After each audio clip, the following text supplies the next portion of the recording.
Hello, and welcome to a brand new, exciting episode of Video Ditch. I am, as always, your favorite host, Somebody Stop Me, aka Nicholas, joined by our beloved Australian producer, Hugh. It's been a while, but we managed to, Hello. yes, we sliced him out of the kangaroo that consumed him right out of the belly like a joey, pulled him pink and screaming, and he's ready to record. Screaming and naked and I'm back and ready for Yeah, more. still unclothed. We didn't have the budget for it. And we are joined today by the development team behind the hot new remake everyone is talking about, the remake of the end of the greatest RPG of all time. If you guys would care to introduce yourselves, or I guess I can if you've earned that right as a couple of professionals in the field, I think. The thankfully clothed development team, in contrast to some Yeah. people here. Hello, everybody. I'm Lucas. I am a whole bunch of things. I'm the writer, director, artist, except for the 2D hand-drawn art that is Jet, who's on our team. And just general producer of the remake of the end of the greatest RPG of all time. And Jacob, if you want to introduce yourself. Yeah, hello, I am Jacob. I'm the programmer, or I guess the main programmer, and then I also do game design and I don't know, me and Lucas do a lot of stuff together, so Exceedingly long Discord text chain about all of the things that we should do in the game. And also, before we get into everything, I do need to make the disclaimer to preserve the canon of the game that everything we're about to say is a lie. The game is 100% reality, and nothing about the development here is actually true. Also, everything we say unrelated to development is also fake. We don't actually like any of the games we talk about. They're just total lies. It's true. I remember when I met them in LA where the stars play, and they would not give me any details, which is the whole reason I got them back on the show here. They left me thirsting for more. I needed to know more, eating away at me. It's our whole plan. Yes. Be mysterious. So to start it off, gentlemen, what exactly was the genesis of the remake? What was the seed planted that made you want to create this? So, spite. The idea behind it. So Jacob and I, we met actually in the context of going to college together. We were both students in a games capstone class. Neither of us studied games at college, but both of us had ended up in this class because we went to the University of California, Davis. Has a very loose games program, does not have a lot of people in it, so they'll let anyone who's interested in signing up into the games capstone. And the first thing they say to you when you enter that class is you have 6 months, so you shouldn't do anything stupid. You shouldn't make an MMORPG. You shouldn't make a massive, 100-hour long Skyrim game, and you certainly should not make a 100-hour long RPG. And I said, but what if we did anyway? And the result of that was, okay, well then how could we make a 100-hour RPG? What if we just made the last hour of that RPG? And things have spiraled from there. Yeah, the power of limitations. I know I mean, the title alone is so interesting. It's kind of like, those anime that are like 20 Yeah, words long. that Yeah, time I got the, blah blah blah. Yeah. yeah, the that time I time fell my in the sister bathtub, fell broke onto my me. neck, Yeah. woke up in another dimension, and my sister is my brother. Yes. Don't So Something that's like one of the spoil the lighter ones. plot. Oh no. I know.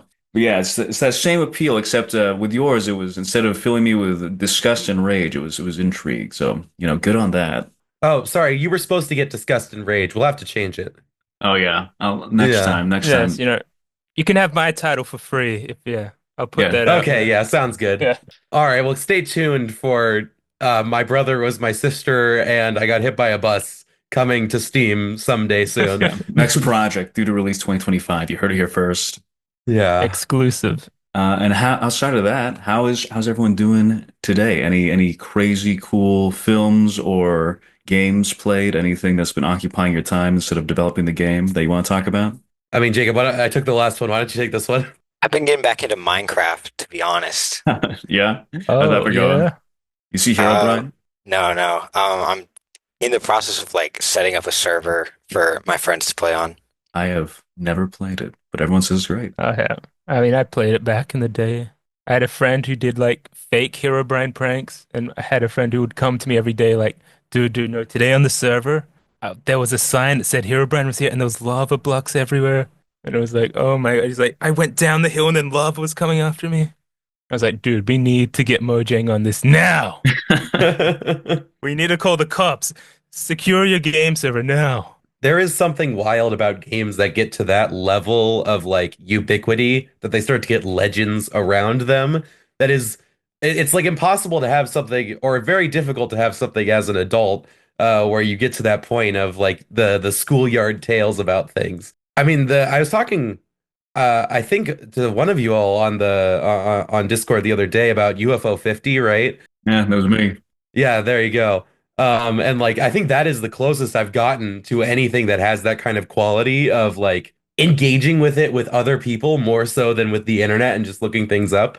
Have you all dived into like the meta aspect of that game yet? I've been reading the tips. I know there's a whole story behind the fake console, but mostly I put like 80 hours into the RPG, and I've been kind of touching on everything else. Grimstone will suck your life away. Yeah, reminds me of Final Fantasy 2. That's a pretty good comparison, yeah. I love the choosing the characters at the start. I feel like that is a very Final Fantasy move. Oh yeah, with each one getting their own little side quest. It's a nice touch. I like it. I like that kind of classic feeling. But yeah, Hugh, anything in particular? See Wicked Uh, perhaps? no, I haven't seen, I didn't see Wicked. I did see Dragon Ball Daima in an empty theater. That was pretty good. All to Uh, yourself? yeah, all to myself, put my feet up. I could enjoy it. Could enjoy seeing Goku small again. That was great. Uh, played mouth washing, which is, Oh yes, we did that together. yeah, we did that on a stream. It's a little plug Hmm. to check out. It's a very good, probably the best horror game of this year, maybe. That's pretty up there. But don't want to talk too much about it because if you haven't played it, it's best to be blind and be unspoiled on all that. Yeah, Wait, that's what on the what is the list. game Mouth called? washing? Mouth washing. Oh, I haven't even heard of it. Oh, it's like you know how there's a lot of games that have that kind of PS1 blocky aesthetic Yeah, in yeah. the horror sphere. It's one of those, but it's good. Oh, wait, I think I've seen clips of this. Yeah, it's been getting very Yeah, popular Blowing up. amongst a very unexpected group of fans.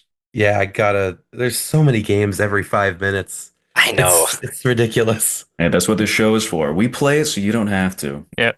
Uh, well, now it seems The like you're words of saying the that I nerd. should play it. Yeah, well, we change our slogan every day. It doesn't Yeah. matter. Oh yeah, true, true. And Lucas, anything on your end? Oh, I mean, besides UFO 50, the other big game that I've really enjoyed this year, Anthology of the Killer. I think that's delightfully weird circus of horror and just bizarre imagery, and I think that is an incredible experience. I think it's like $6. Yeah, I was Oh, looking at nice. this. I haven't touched it yet, but I love anything under $10. Yes, really, that's it a was really appealing how they did the graphics to this. it is a, I feel like in many ways it's one of those, this is an academics game type of thing. If you're into like people who really want to think a lot about what the nature of stories and video games is, but it's also got like phenomenal sense of humor. And I took too many screenshots of things to just send to my friends being like, this is the funniest thing I've ever read. Yeah, for the gaming scholar. Exactly. Yeah, perfect. Yeah, personally, I've just been, yeah, okay, you forced it out of me. I did see Wicked, and yeah, it was great. I'll admit it. Is it actually part one? I feel like I It remember really hearing is a that. 3 hour film, and it is all just act one. Oh my goodness. Yeah, it's worth every second. If it's going to be over and you're going to say, that's it, now that we've all covered that, let's delve into the history of gaming. Let's figure out what made the two of you into the developers you are today. So, what exactly were the formative experiences with gaming? What were your first forays into the gaming field? Perhaps a Game Boy Color left in the house that you picked up and it irreparably damaged your life or anything like that. Okay, think we're Lucas, you wanna start? Yeah, sure. I think I'm gonna make everybody sad with how recent this is gonna be. So generally, I went from total non-gamer, not interested in video games, to it being what I think about for a good majority of basically every day. Um, in about 5 years from 2018 to present. And the genesis of that was that I received a Nintendo Switch and I played Mario Odyssey. I played Breath of the Wild, the classic ones you get with the console. And then I got caught up in the hype around Super Smash Bros. And stumbled from there basically, then just played basically 30 years of game history in about three. And unfortunately, to my current self, it means that I will never again experience a world where there are infinite number of games that I've never played that are amazing, and quite the same way as I now have to just go through what's going on every year. Although it's getting pretty dang close with how many games are coming out. But if I had to talk about like one game that is super formative before I even got into video games as a thing, it would probably be the Wii U exclusive Lego City Undercover. Really? Um, and that one is the core foundation for my sense of humor, which is a bizarre place to pull it from, but I will defend that game till the day I die. It is basically just ripping off every sketch comedy bit from SNL and Monty Python of the last, 30 years, but it still is a delightful time and is GTA for kids. So that is very formative. That's what I've heard. I've heard that the Lego City Underground game is one of the great hidden gems of the Lego franchise. From what I've seen, it's like pretty good. Like when you're driving, they put studs on like the sidewalks to incentivize you like running people over. It's great. Wait, Nice. so that has to be like the only Wii U classic that hasn't been ported to Switch. I think, yeah, that and like random remakes. Has it not been ported? I don't know. I haven't seen anything It's about on it. Ah, Steam now, I know for sure, but it was Oh, on Okay. Wii U only for so well, long. yeah. no reason to own a Wii U anymore. It's true. Yeah, It just invested in a Steam Deck and it's like a Wii U, but I don't have to use the TV anymore. that's right. It's like a Wii U, except it actually works and it does everything. It's a beautiful device. Don't have to use a Fisher Price tablet for every game. Well, I mean, if you want to play Smash Brothers, you got to use the Fisher Price controller. But That's true. that's shocking considering how, I don't know, a cursory glance at the remake of the end of the greatest RPG of all time, you might draw some comparisons to a lot of SNES JRPG classics. So to hear that you only started gaming really 5 years ago with very modern games is a surprise. The change in that since from then to now has been significant. Do not get me wrong. I have gone back and played a whole lot of games, including many SNES RPG classics. The golden age. It was a very compressed time, and there's no real spatial difference for me between, Mario Odyssey and Chrono Trigger. Right, on the timeline, it's all just good gaming throughout. Exactly. Right. Perfect. All right. And Jacob, what made you into the gamer you are today? Honestly, I feel like I had the opposite experience of Lucas. Like I just gamed all the time. I was a kid, and then ever since I started making games, I don't have time to play games anymore. It's To be honest. tragic. It's the Um, saddest thing I've ever heard. yeah, but I started out playing on the PS2 when I was a kid. Also, a Lego game, Lego Star Wars, the classic. Both of them, the what was it, the original trilogy, and then the prequels, and then played it all over again on the complete saga. And then I got a Nintendo DS one time for Christmas, and went in all in on that. Zelda, like the Zelda games, Phantom Hourglass, Pokemon, of course, all of the Pokemon games.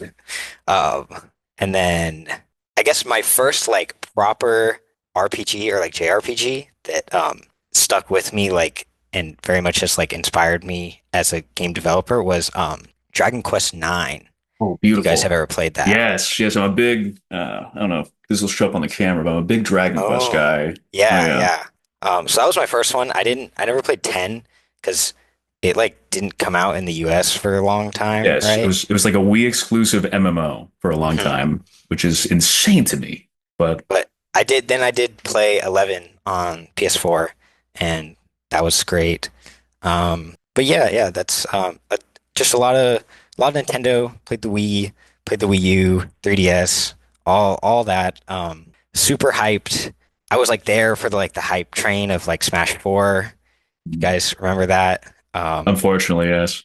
Rest in peace, Edica World Network. Uh, uh, Nintendo, or same with Switch. And yeah, but then got into college, started making games, and then didn't really have time to play them. So a lot of the recent stuff I haven't played much of. I mean, I played the Switch stuff like Breath of the Wild, Mario Odyssey, all of that. But like the past few years, like I haven't played Elden Ring, no Baldur's Gate. I got Tears of the Kingdom, but I like barely have touched it. Yeah, you're not missing out. That's what I've heard. Or I've heard it's like It's mixed like bag. a really good expansion pack. In terms of indie games, my favorite's got to be Cave Story. Oh yeah, classic. Even better that it's Classic. free. Yeah, yeah. I played that on Wii when it was a WiiWare game. Yeah, same here. Yeah. Yeah, that's a fantastic game. Great intro too, because when you play that and you find out it's just one guy who made it, you're like, God, what am I doing with my life? Yeah, exactly. This guy did all this, made one of the greatest games of all time, just after office hours. That's amazing. Well, I mean, well, you guys clearly have taken that concept and run with it with your current project, though. We're thinking a lot about people making games and ourselves making games and other developers making games. It's very impressive. Developers are really the only reason any of this happens. So it's good, to see your guys' perspective, what created the games, the art behind it, which is leading into the next question. What is your gamer philosophy? By which I mean, what makes a game worth playing? What are you looking for, both when you play a game and when you're creating the game? What is it all about? And Hugh, I don't think I've ever gotten to ask you this one either, so you can chime in as well. I feel like I've said mine thousands of times, but if you guys insist, I guess I could get into it. You, I gotta hear you first. Go for it. I've always liked exploring anything that had, a sort of semi-open space, hidden things to find. I liked going into levels and just scraping them, seeing what I can find, looking at how the world meshes together. When I was younger, I like hacked open my Wii, homebrewed it just so I could like cheat in Twilight Princess to see what was out of bounds. Just because I was like, oh, there's got to be something out there. I guess if I'm understanding the question right. Yeah, what do you look for? Yeah. What is the most important thing? Yeah, so I guess level design, game world, feeling like nice, lived in, rich. I like anything where you can. I've been really obsessed with physics in games recently. Like if I can knock something over, if I can, you know, if I move past something and it moves, anything like that. Knocking the plates off in Wind Waker like was a game changer for me. Like opened my third eye. Oh yeah, Gmod was great for that. Watching people flop around.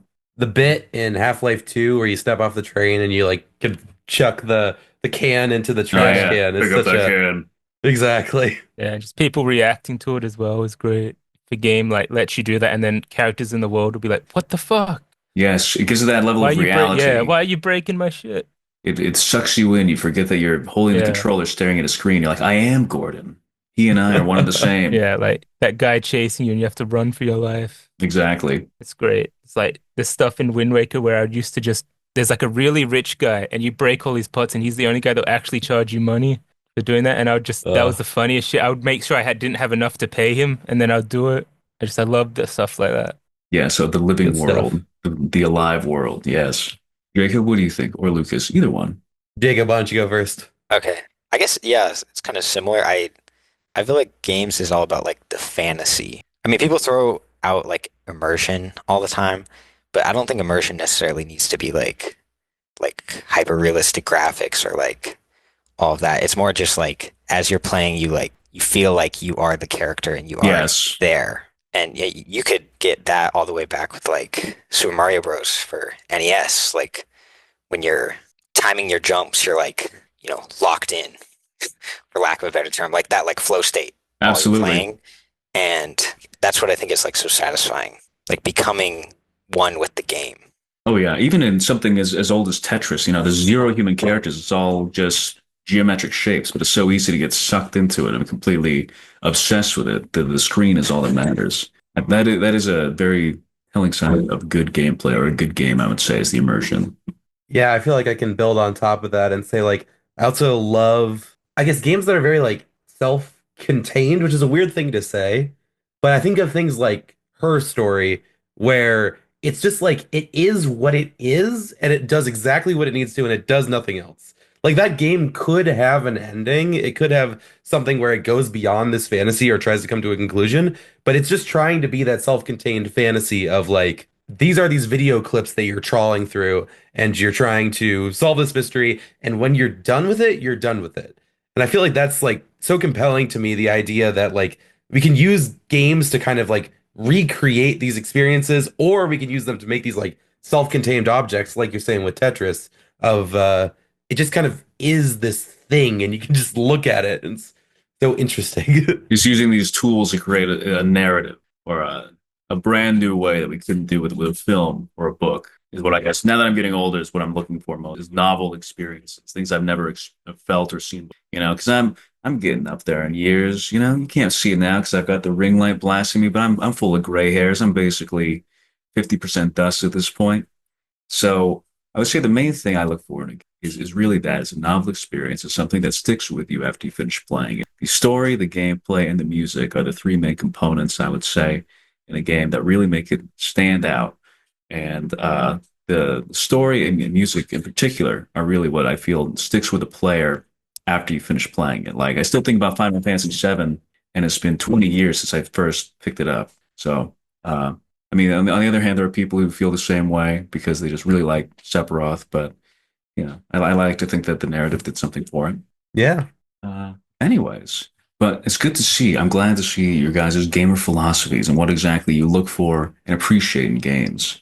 Which makes me wonder, was game development where you always anticipated ending up? I know you mentioned that this was a capstone project, and neither of you were originally in any sort of game development program or major or anything like that. So was it just purely from the spite of the project that you shifted to game development, or was there ever any previous projects or passing interests or anything like that spurred this? Both Jacob and I, together and apart from each other, had made a whole bunch of games before this.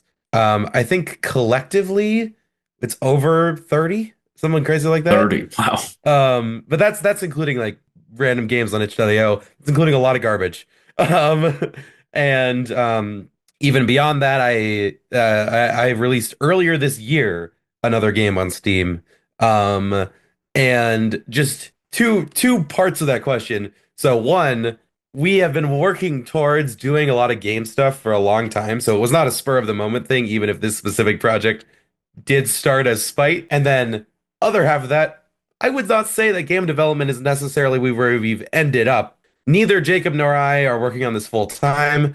Just the realities of things. We both need to live. I'm still not yet graduated, and Jacob, when we met you guys in LA, was still not yet graduated either, but though he has since moved and got out into the world to do great things. And just generally, like in terms of making games, this is, something we've been working towards for a while. In terms of doing that as like a career or a job, still up in the air whether that's going to be a thing. I don't know if Jacob has other things to say about that. In terms of my personal background, I went to college for engineering. Actually, like when I was in high school, I wanted to get into film in college, but then like last minute when I was applying for colleges, I changed to engineering because I was good at math and I thought there was no money in Yeah, film.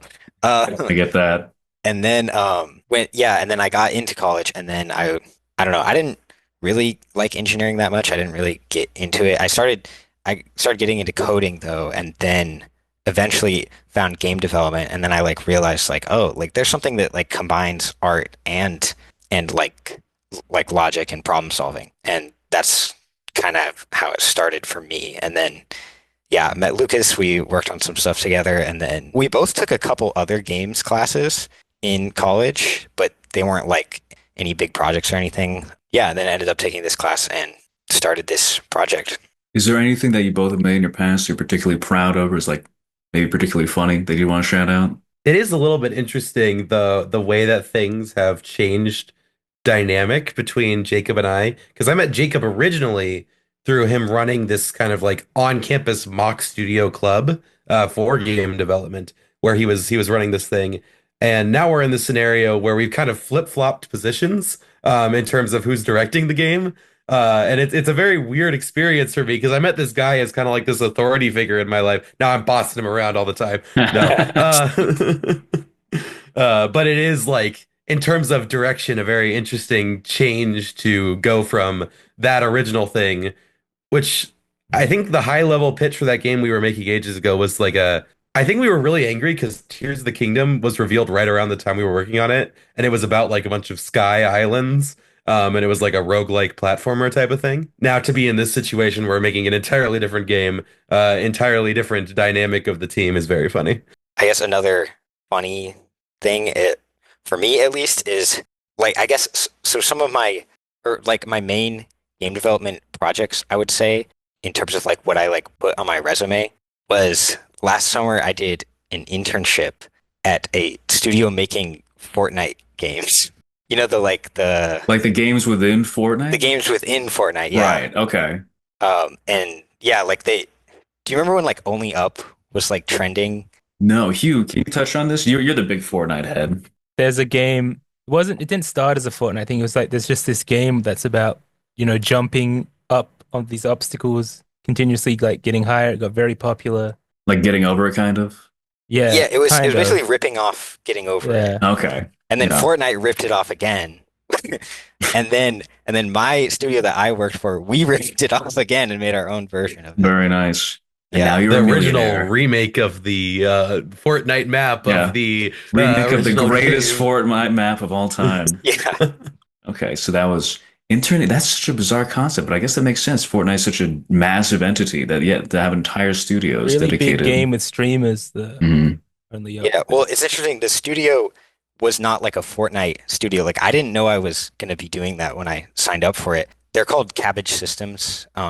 You could check them out. But their whole thing is they make games for what do you call it? Games for emerging platforms. So like um now they're making games for Reddit because like Reddit wants to have like embedded games on their timeline Not basically. the And yeah, it's really interesting. But the little during that time dinosaur jumping over the cactus when you're innocent. yeah, kind of like that. Oh, I can get into that. Okay, yeah. But yeah, but when I worked for them, it was Fortnite games. So That's nuts. It makes sense, but it's still nuts to me. That's so crazy. That's cool. I had no idea that was a thing. Yeah, I guess Clearly, it we come wouldn't. from glamorous game development backgrounds. Well, hey, I Really, mean, the what high was level it? stuff. The Lethal Company guy, wasn't he like a Roblox map maker before branching out and making his own thing?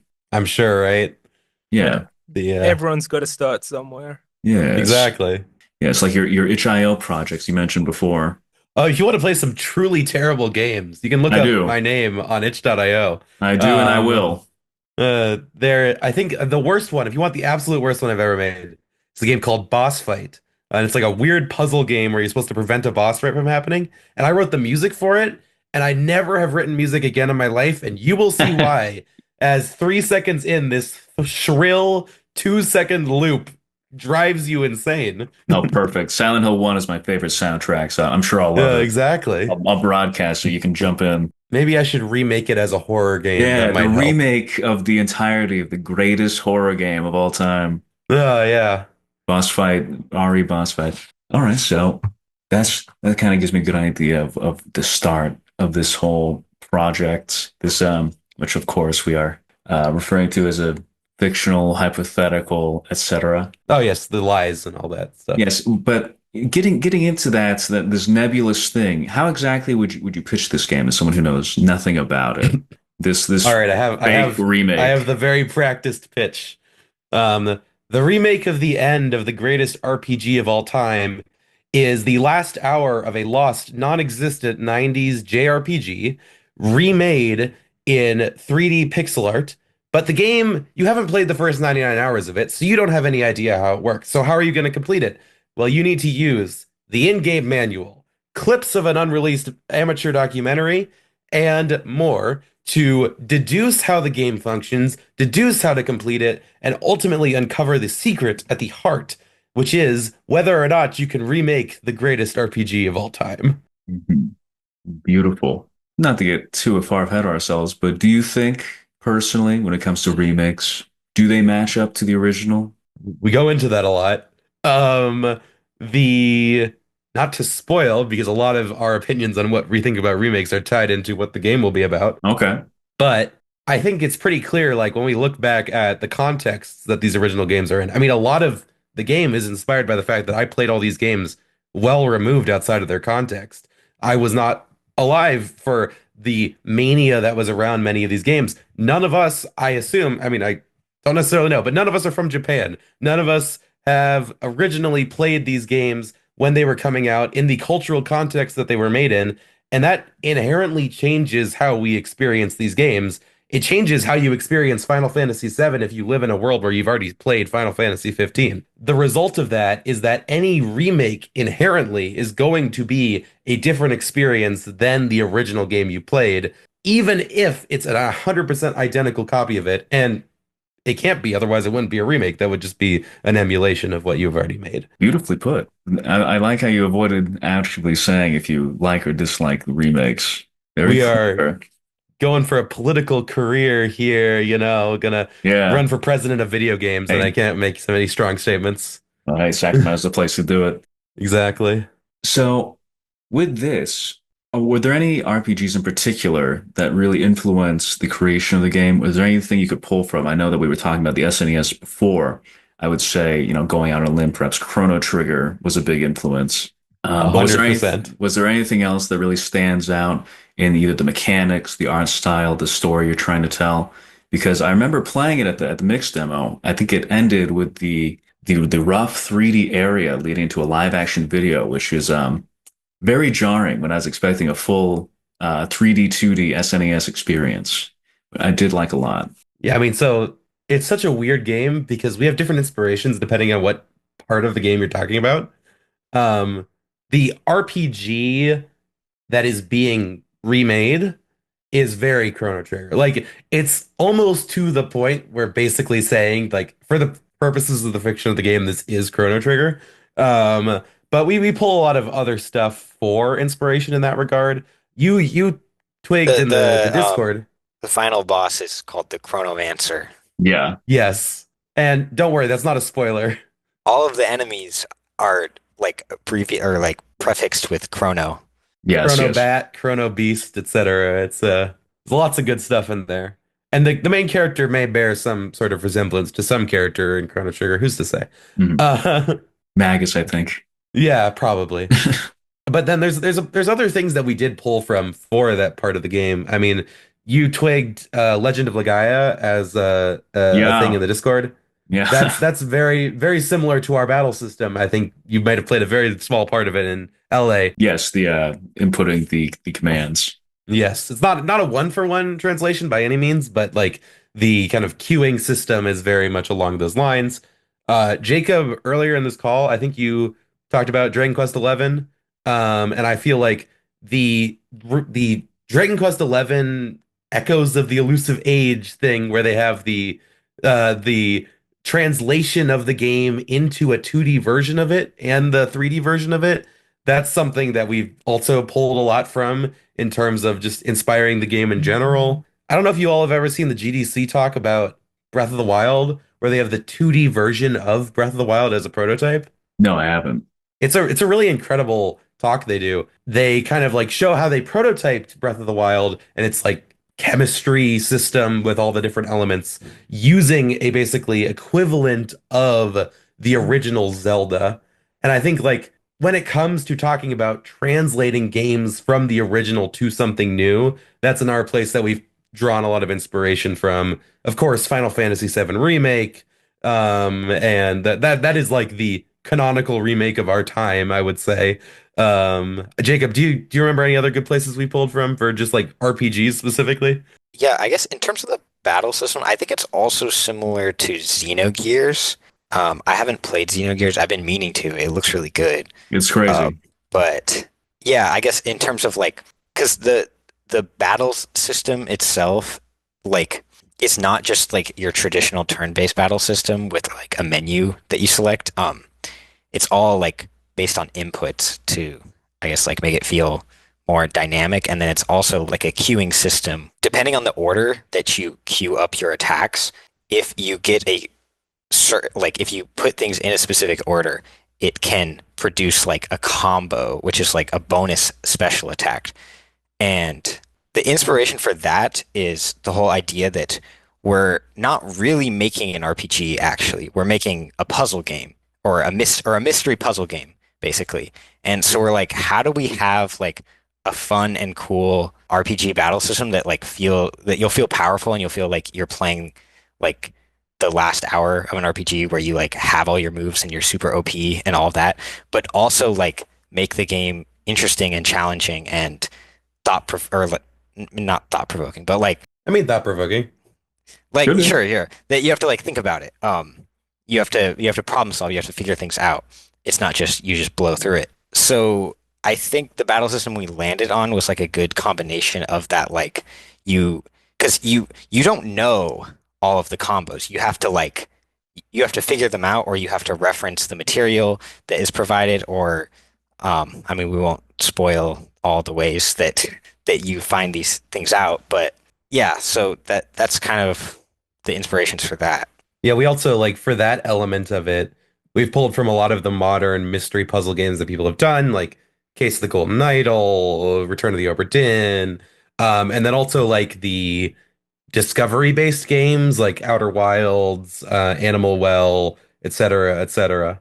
For not only having it's so bizarre to talk about this because we have the inspiration for the game that we're supposedly remaking, and then we have the inspiration for the game that we're actually Right. making, The and then we real have the game. inspiration for the fictional connection between the two, and that would be more stuff along the lines of Inscription and also like David Lynch movies and also like Perfect. the music video to Tribute by Tenacious D and things like that. Yeah, the meta narrative. I can't wait to see just throwing rocks at a window to t determine what the next combo is going to be, just like Agent Cooper. Exactly. This sounds in line with what I remember seeing. I know the whole meta narrative, the whole like fictional documentary thing. I'm assuming that the former interest in film led into that. That was definitely a big part of it. It was why both Jacob and I knew film people to go make that with. I'm going to go on a limb and say that that's all hush hush stuff until the game comes out. If it's in the trailer, we can talk about it, but there's a lot that's not in the trailer. Well, in that case, listeners, just trust me when I say it is interesting, and you will wonder what the hell is going on in a good way. That's a lot of the game. Eventually, we do have a reason for everything. This is not going to be an ambiguous ending where you're like, what was the point of all that? No, we do have a definitive ending and answers to all of the questions. Going from that, with the game coming to an end, or when the game comes to an end, what do you want people to feel with the game's ending? What do you want the if there's any sort of message or narrative you want to convey, what exactly do you want to bestow upon the player? It's a really good question. Yeah, because I feel like the concepts you're touching on with the advent of the remake, attempting to match up to something so great from your past without really, like you said, having the same context and the same experiences as the creators of that original game. I feel like that's a really, really ripe, really interesting kind of bed for these ideas to come from and for this story to develop from. I am looking forward to seeing whatever that may be. In an attempt to not spoil anything, I will just give you kind of like what the ending does, which I think is we hand you a piece of paper, hand you a pair of scissors, and we just say, go nuts and cut this up and do whatever you want with it. And that is a weird way of describing it, but that is kind of the statement we're making about the nature of remakes when we get to the end of there. And it'll make more sense when the game comes out. Play when it comes out. Okay. Well, you already got me. I've already put some money for the Kickstarter, so you know I'm hooked. Oh, appreciate it. Absolutely. Let's see. And Hugh, do you have any burning questions in the back of your mind that you've been dying to scream out? I've looked at the trailer and stuff before this, and it does very much look like the type of thing I want to go in like really completely as blind as possible, just to sort of be like, because it looks like there's a big mystery, and see what I figure out myself on the first one, especially with regards to the messaging and what this game is trying to say. Oh yes, Hugh and I are big Yeah. Y2K fans. We love difficult to determine narratives. We're real intellectuals. I wanted to talk about this on this podcast All right. because you posted in the remake of the end of the etc. Discord that about Y2K. I love And I have heard Y2K. nothing but bad things about Y2K. All I fools That and they have changed it. Philistines and That's the thing. It's all what you've heard, right? I know. I want to hear why this game is good. I want to hear the perspective about So what's so good. the thing about Y2K, and I honestly was the same way for the longest time, was that there's so many people, so many video essayists, so many narratives that are all kind of repeating the same thing, drawing from the same source, which is unsubstantiated or taken out of context, trying to represent the game as something that it's not. And when you first play it and you're taking it at face value and assuming the worst out of everything, then yes, it is very easy to be like, oh well, this is some sort of bizarre self-insert story about this random missing girl and this person's in love with them. Why is this person written so obnoxiously? Do they really think that this is cool and interesting? Oh, that's a weird coincidence.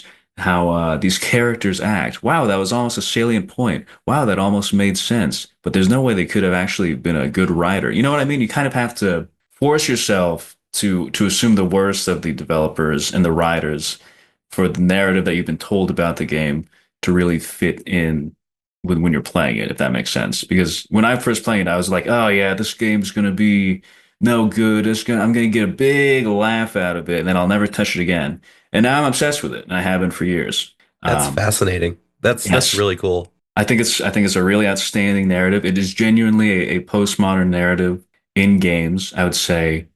We actually had Andrew Allanson and Brian on the show a couple of months ago to talk about iPoint and I actually now that I can actually say this now since it's coming out, I was able to play test the new version. So I would say if you Oh, guys sick. have any interest in that and experiencing both a significantly better, honestly, battle system and a completely not necessarily overhauled, but enhanced version of the story, then to definitely play iPoint when that drops. All right, I'll have to take your word and check it out. Oh yeah, I'm not joking. This isn't an ironic thing. I genuinely think it's a good game. Despite how many voices there are on the internet, there's so much homogenization of like this game has become labeled as bad. And when we have so many options, it's so easy to just never play anything that's not overwhelmingly Exactly. positive on Steam. So anytime I hear somebody who's like, I love this game and everyone tells me it sucks, but they're wrong, I want to hear about it. Exactly. You gotta look for the mixed games. You gotta think, well, why is it like Yes. this? Again, you gotta think, well, everyone even making the reviews hasn't actually played it. They're just going based off of these video essays from also people who haven't played it. They're just parroting these other video essays.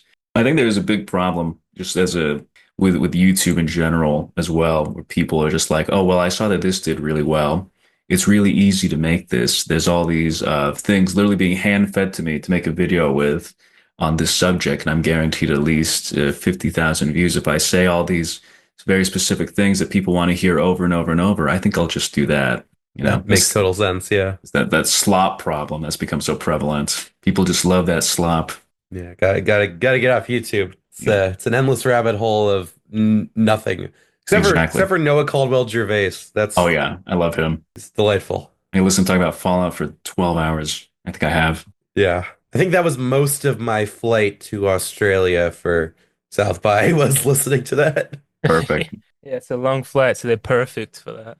Oh yeah, and Exactly. It's long form thing. Hugh also is he was a Y2K fan even before I was. He was able to see through all the I was in the BS. trenches. Like the winds have changed on Y2K a lot, but like I was like one of the only people trading. Like, just give this a chance, guys. Yeah, Like, he was in the Only Plays comments saying you guys are being too Yeah. mean and all the that's all the what 12 opened year my eyes. olds Like watching that and seeing that. Like, wait, hang on, seeing just the game displayed unedited in a playthrough format. I was like, hang on. seeing them like willfully missing the point. Yeah, these videos have been lying. Hang on, I actually think this, and then that made me want to go check it out myself without people doing funny jokes over it and looking at the text. That's really cool. I don't know how does someone mentioned the other day. When everyone hates the remake of the end of the greatest RPG of all time, I hope you'll all be Yeah, in our corner. I'll be there. No, In the yeah, I'll comment be in the section. trenches. I'll be there doing a panel at SAC Anime. Why the remake of the end of the greatest RPG of all time is good, actually, and you're stupid. I'll start my There you video go. essay career. Yeah. Yeah. We'll make counter Perfect. slop. All right. So to the future, is there a prospective release date for? I can't even abbreviate it. The remake of the end of the Tradiot greatest Gurpagoat. RPG. Tradiot That's the Gurpagoat. that's the abbreviation. Is there a release date in mind for Tradiot Gurpagoat, or is it up in the air at the moment? I mean, so is there a release date that we think? That Sure. you think that you have projected anytime But is in there a release date year, we're I gonna say? suppose. No. Right. We the only thing I can say is that we have listed on the Kickstarter December 2025 as the deadline for shipping rewards. And we're including the game as one of those rewards in that estimation. Whether we make that, who knows, life happens. In terms of a specific release date or any more than sometime in 2025, we both don't know for sure ourselves, and we don't have anything public yet. Okay, so we'll just say maybe next year, Yeah. but who knows? We're feeling good about it, but we also felt good about the fact that we were going to get it out by the end of this year, and then life happened, and we realized that this was going to be harder than we thought. That's the way it is. Every single developer, they always say if you expect the game to be in development for 1 year, it's going to take 4 years. Exactly. That's why I just assume it'll take 30 years for every game. Hey, that's what Miyamoto always says. You got to keep working on the game until it's done. Yeah. Well, Something you like have to that. you have to make the first 80% of the game, and then you have to make the second 80% of the game. Right, the day one patch. Yeah, exactly. All the day one DLC we're going to launch the game with. Yeah. Really important. I'm gonna get that horse armor. Exactly.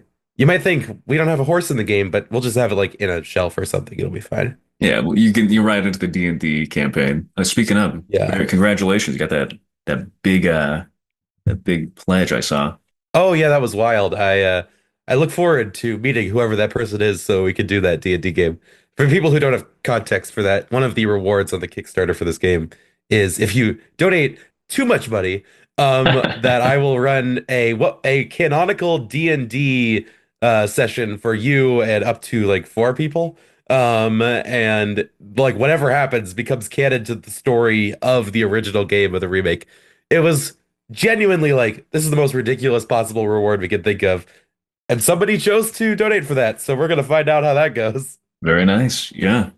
But yeah. When Lucas and I were first coming up with the rewards for the Kickstarter, he's like, "Oh, I have this idea that's like really awful and we shouldn't do it." And then he said it and I'm like, "Dude, what are you talking about? That's the best idea I've ever heard." Yeah, I mean, clearly it worked. Exactly. Very, That's a lot of the conversations Jacob and I have. Here's a terrible idea. No, we should do yeah. We gotta put that in the game. that. I agree. Yeah, make sure you record that. Gotta make sure that future historians have that piece of knowledge. So somebody can make a documentary game, the documentary of the remake of the end of the Exactly. greatest RPG. Their own Stanley Parable type of spin-off. Oh, there you go. Are there any plans for post-launch content, patches, support, or do you already have an idea in mind after Gogurt? Tradiat Gerpa Goat. Tradia Gerpigo? Not even close. And getting better. It's Yeah. better than we started with. Patches, yes. If something's broken, we'll fix it. um, the idea of DLC, we have kicked around a couple of things. They are mostly as if the Kickstarter did crazy well, we had a stretch goal way down the road of like, we'll do a DLC. I based off of the way we're going, I don't think we're gonna end up hitting that stretch goal. I mean, if we do, delightful, and we'll figure that out. Don't think we're gonna do DLC unless we really are like, we gotta do this idea, it'll be great. Future things, we want to keep making games. I actually, after this call, I have an idea that I'm going to pitch to Jacob about game two. And so we'll figure that out. Literally, we're literally figuring that out as we speak. Okay. But I think the thing that is safest to say is that we will make sure the game works. We will make sure it is patched and all good and released in a release date. If we have content we feel like we should add that will make the game more complete, we'll add it. And we're still the same weird people that made this game. We still have the same weird kind of ideas. Future things would probably be along the same lines in terms of very high concept, very weird ideas. Perfect. What I want to see and what I want to play. Yeah, glad to see you. A fully functioning game. So, you guys are already doing better than AAA. Very nice. Okay, and any You can't say that. I'm running for president of video games. that's all right. You're third party, you're like kind of like Oh, gamer, true. I don't even know, gamer green party at this point. I'll take it. Yeah, better than gamer libertarian. Oh, exactly. Um, I'll get on my business cards the Jill Stein of yes, the Jill Stein gamers. of gaming. The Ross Perot of gaming. If this, you get the old guys with that. No, there Uh, you go. Any perspective words of wisdom for an aspiring game developer now that you've gone through your 30 projects or so? Jacob, you want to take this one? I feel like I've been answering a lot of questions. That's it feels weird to give advice because I feel like I still like need advice as a game developer. Like I guess just make games. Don't get so like caught up on everything. Just like open up Unity or Godot or whatever and just try to like make something fun and then show it to your friends and just keep expanding on it over and over. I think the 30 games that we have collectively are a pretty big testament that you got to just keep making stuff until something sticks. Because I mean, I'm very proud of a lot of the games we have in that miniature library, but it took a lot of tries to get something that anyone cared about, and it was not us just shouting into the void, being like, "Play our game," and a resounding nothing. You gotta do the work, gotta put in the effort to actually get anything done. Which sound, that's the way it is. It's true. I feel like a lot of people do think like, oh, if I have a really good idea, someone else will just make it for me. Doesn't work that way. You gotta put in the work. I should also throw in as well. This is just personal experience from the last game that I've made and fully released. If a game is feeling really, really bad to make, and it feels like the game just doesn't want to be made, it's also okay to just move on to the next thing rather than spending 3 years trying to get something out the door that you don't actually like at the end. Is that what happened, or did you have to scrap something? It was a situation where basically Ship of Theseus game of everything kept having to get changed to the point that the original idea is completely unrecognizable from the final product. And it's a result of the fact that the original idea was terrible and should not have been trying to make it in the first place.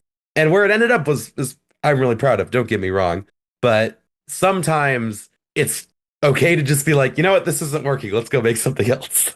Right. Cut your losses. Exactly. Yeah. Do the work and cut your losses. All right. Well, for those of you listening, make sure you wishlist the game on Steam. I think the Kickstarter, unfortunately, will be over by the time this episode is out. But I guess, maybe just DM them on Discord and get their PayPal or Venmo and just send them a couple of Give bucks. them money. Yeah, just give them money. Not even for the Kickstarter. Just Don't give even them money. send a note or anything. Just empty your bank account and give it to them. You don't need it. You're not using it. You're not doing Just anything leave with it. a duffel bag full of cash on our front door. Yeah. Yeah. Send a DM with a Don't- random address and a time. Don't say hello. Don't introduce yourself. Just leave the money No. and get out of there. Stranger the night, exit their lives. I should say if you wanna find the game and you don't want to have to look up the remake of the end of the etc. The easiest way to do it is you should go to whatistherpg.com. If you've ever gone to whatisthematrix.com, the ARG related to the original Matrix film, it's like that, but instead of Matrix, it says RPG. It's also well worth reading. It was written primarily by a mutual friend of Jacob and mine, and it's in the world of what is the remake of the end of our greatest RPG of all time, and it is truly unhinged. It's a delightful read, and also just has links to all our stuff. Beautiful. And those will, of course, be linked right below in the description for anyone on YouTube, on Spotify, probably also. I don't actually know how the descriptions work on there, but it will be there. So check it out. So yes, go to whatistherpg.com, join the Discord, check out the trailer, etc. You know where to find us. We've got the YouTube channel, we've got the Twitter channel, we've got all that down there as usual. And I think we've come to the end, unless there's anything else you guys want to shout out or any questions that are need to be addressed or anything like that. Hugh, anything? No, you can find me at Jesse and Friends Podcasters United as one. Don't All your advertise our Let's Plays. competitor. Editor bleep that. The editor. Yeah. Go watch Jesse's show if you want, I guess. Yeah. Listen, it's a companion piece. All right. I mean, yeah. The last question you got to leave everyone on is what is the greatest RPG of all time? You have to play the game to find out. Yes. That's good. It's Final Fantasy VII. All right, and that's been our time. So thank you so much for coming in. And as we say at the end of every episode, keep on gaming in the free world. I didn't know it was libertarian.